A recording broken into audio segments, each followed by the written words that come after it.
welcome back to my channel. So today I'm continuing my series on master perfumers, and I've done a few videos on male master perfumers, so I thought it was time to do a lady. So today we're going to cover ANNICK MENARDO, and I'll talk about some of my favorite creations from her. If you are new here, then hello and welcome. I'm all about perfumes.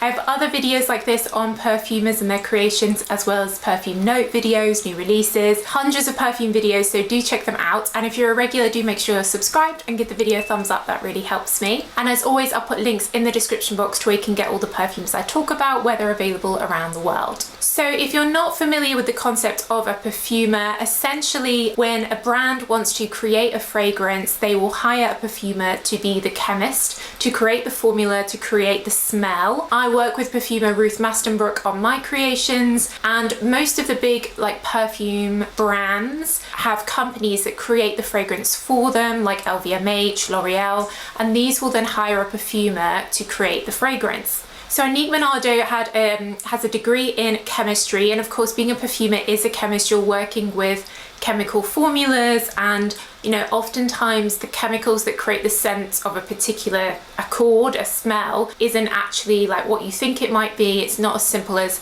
oh, I want it to smell like orange, I'll put some orange oil in. I think it's a lot more complex than that. And she then went to the French Perfume Academy, which is based in Versailles in France. How cool would that be to study in Versailles? She originally worked at Creations Aromatiques and then joined Firmenich in '91, which is one of the main companies. It's a Swiss company that create scents. They create perfumes, they create scents that go in, you know, household products, you name it. And a lot of the big perfumers work for Firmenich. So probably one of her famous, most iconic perfumes is Hypnotic Poison from Dior. So she and another perfumer created this in the 90s, and it is of course an iconic fragrance that's still sold today. It's an incredibly strong, sweet perfume, notes of vanilla, peach, almond. It's woody, it's plummy, it's incredibly strong. Probably the heaviest perfume that Dior make. Definitely like super sexy. The name Hypnotic Poison definitely applies to this. It really is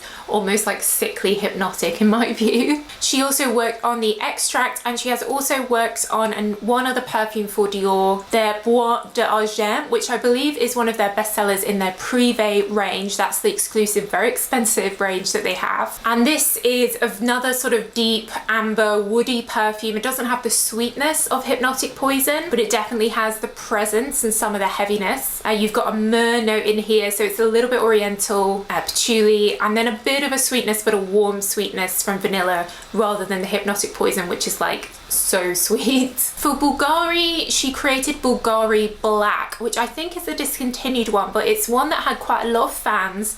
It was a unisex fragrance, and the main note here was really a leather. Again, she used vanilla in it, so it did have that sweetness, but I always find leather is such a sexy perfume note. It sort of makes you think of like, you know, wearing leathers on a bike. It's a little bit rebellious. It's really deep and long lasting as a fragrance note as well. And I think it's a shame this one, I think it's discontinued, but there aren't that many leather perfumes, especially ones that are very unisex that women can wear, and this was another great like heavy perfume from her. Another super famous iconic fragrance that she created was the original Boss Bottled. So this is like such a go-to fragrance for so many men around the world. Refreshing, easy to put on after the gym, to wear to work, like fresh citruses, apples, but again there is a little bit of vanilla in here. She's definitely a vanilla fan, and then she's worked on a lot of the different versions of Boss Bottles that come out over the years. And she also created for women the Hugo Boss Alive fragrance,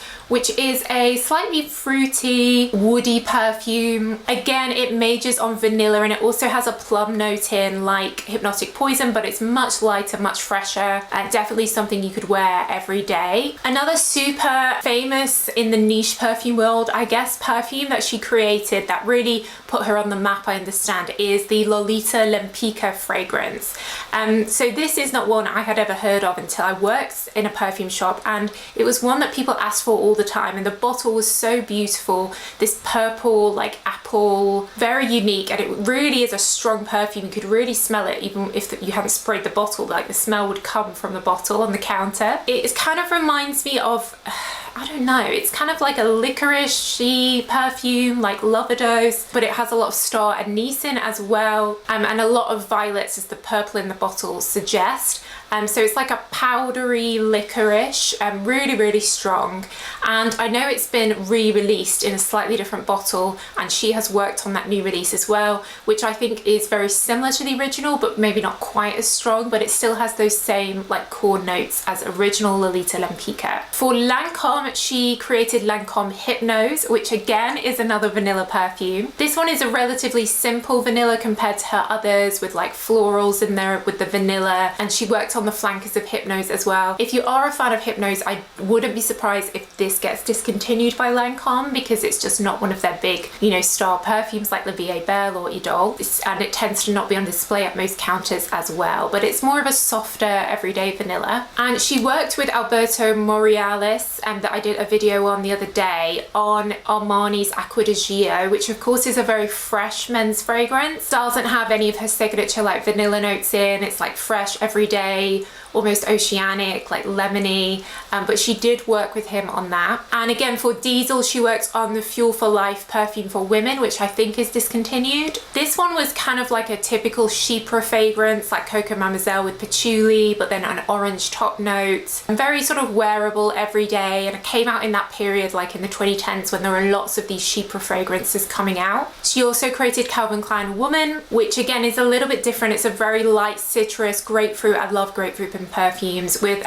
some sort of jasmine, typical white florals, but quite a sort of creamy, woody base that make it a little bit more complex, but it's definitely a sort of easy everyday scent. So definitely quite a theme with her around these like strong vanilla perfumes, and then a couple of outliers that are more fresh or citrusy, but definitely someone I think you would hire if you wanted to create a really strong vanilla perfume. Let me know which one of her creations is your favorite. Have you got any of these? Have you tried the Lolita Lampa? And as always, I'll leave the links to all the perfumes I've mentioned down below in the description box. But that's it, guys. So thanks so much for watching as always, and I will see you in the next video. Bye.